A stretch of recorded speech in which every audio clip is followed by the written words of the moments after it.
Hello, that's Mr. Frugo. Today we shall be discussing the 2024 presidential election taking place in the United States of America. I want to say it again. The 2024 presidential race happening in the United States of America. Why is this topic significant?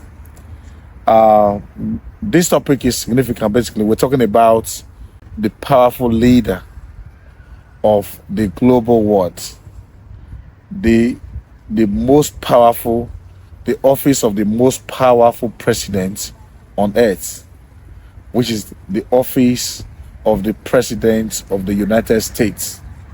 And we are seeing the two major runners as it is, and we can see how the campaign is unfolding.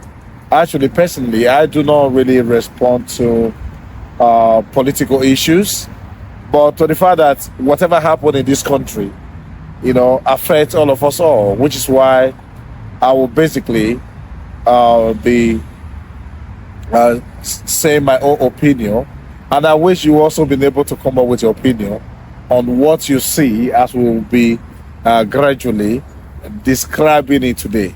So we have two major candidates who want to be the president of the United States of America, one of which you can see on the screen, Donald J. Trump, and we have the other one you can also see on the screen, Kamala Harris, who emerged as a presidential candidate of the Democratic Party, United States, and who is also the former president, Donald Trump, who is from the Republican Party of the United States.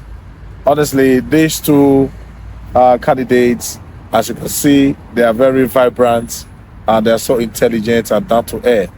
But I think what it is, we shall be looking at each of these candidates' manifesto, and also to see what each of these candidates have been able to achieve over the years or during their political life. Yeah. Then you can compare. Yeah. After this analysis, you can compare which one is going to be your favorite candidate, whether you live in the United States or you live in the United Kingdom, wherever you live. But who, if you were to go to polling unit today, who would you basically voice your support for? Okay. Now we've got Donald Trump. I think I'll be starting with this guy. This guy, to be honest, as at that time he emerged as a president of the United States, everybody was so terrified. People were so terrified about because of the slogans. His manifesto was such that people of certain community are not fully welcome, and America first, and a couple of those slogans. And I think somehow, if you are seeing Donald Trump that first time, you may not have supported him for being the president of the United States. But actually, when Donald Trump emerged as the president of the United States, we could see a lot of changes, and people who were thinking that, maybe things are going to be so difficult for them.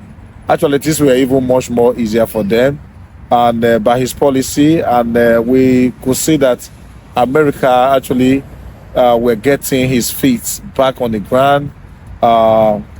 Industrialization were actually working as he plans to move some of those companies that were assaults from United States back to the US, and things were getting on track. Honestly, we see that.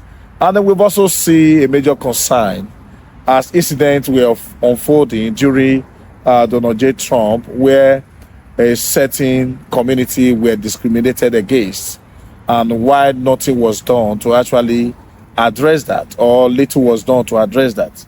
Because I live in Britain, we don't really have those such issue of black, white all the time, Asians and all that. But if you live in a part of America, you will sense this at every corner, where everything you do is almost like, chatting for who is black, who is white.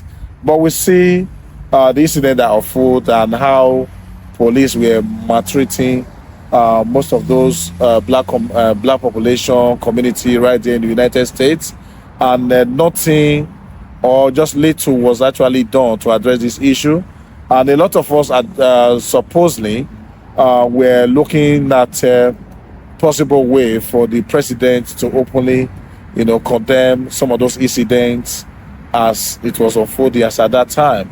I do not want to mention any specific incident or any specific authority as for the incidents that happened as at that time, because of the sensitivity of how election or political matters can be sometimes. Okay, so we've seen that, but actually we've also benefit from Donald J. Trump during his stay, and about his issues regarding sexual orientation, family orientation, family values, religious values, and many things like that. Security. And I think one of the things the global community can actually say they enjoyed during Donald Trump, just due to the fact that he was able to minimize the global war crisis, unlike as is happening today.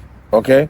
So before he came, there was war, but during his time, he was able to eliminate most wars and make friends with some of the Western enemies like North Korea, and try to bring the global community together as one. We actually see that, and what Donald J. Trump were able to do as at that time.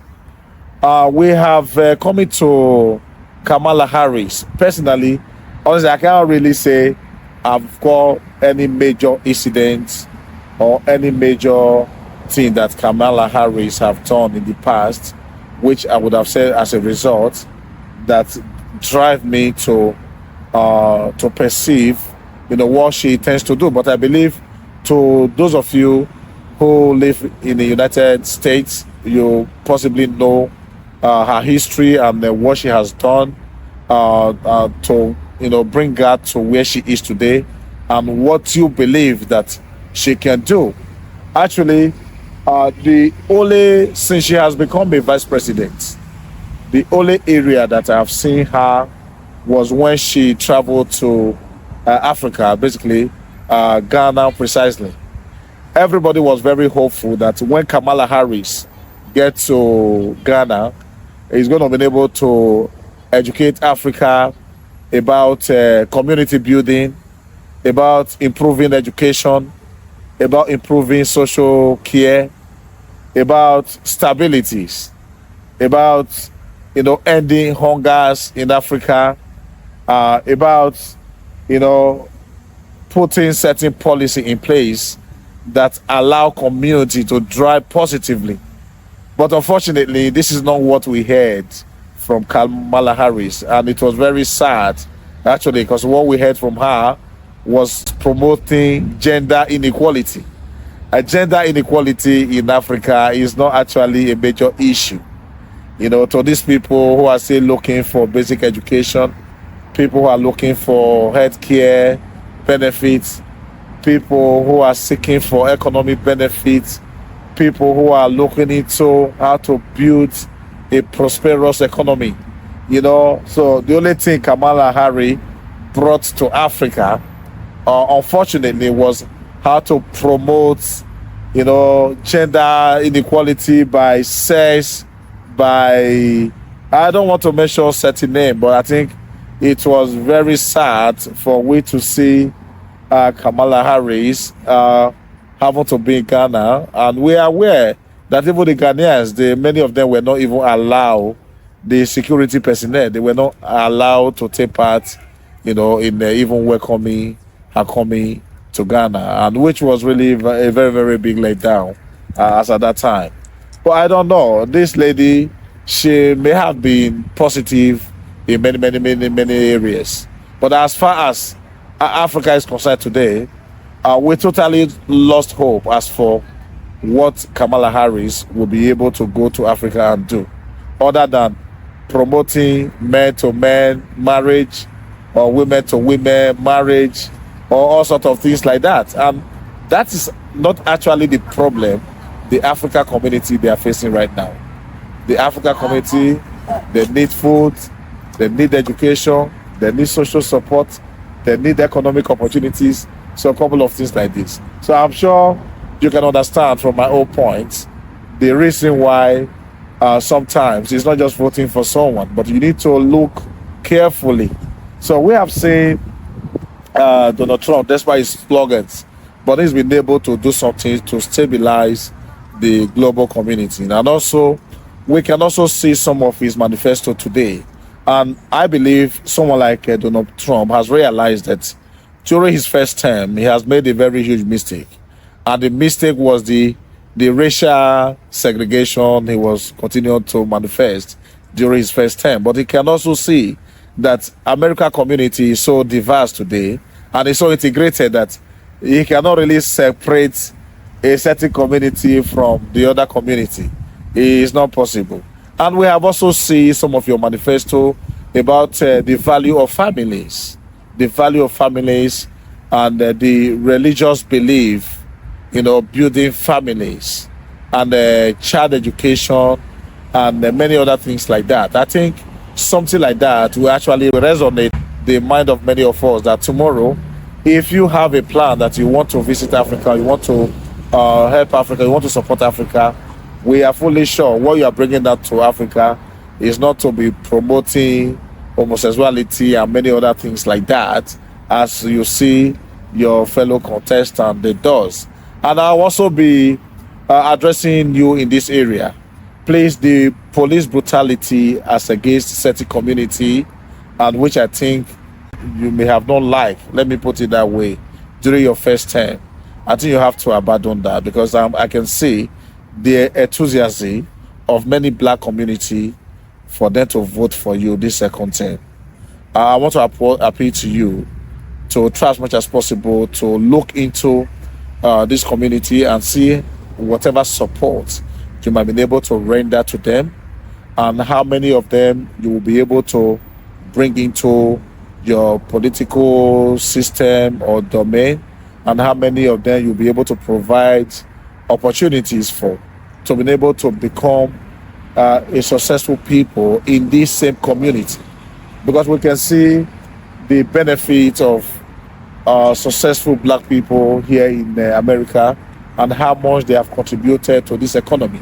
And I'm sure one way or the other, we should be celebrating this. And I'm sure if you tomorrow been able to implement some policies that also benefit this community as well as other community out there, the world once again will celebrate you, because we are seeing the benefits you have brought to the America community during your first term, and we hope that you equally do the same.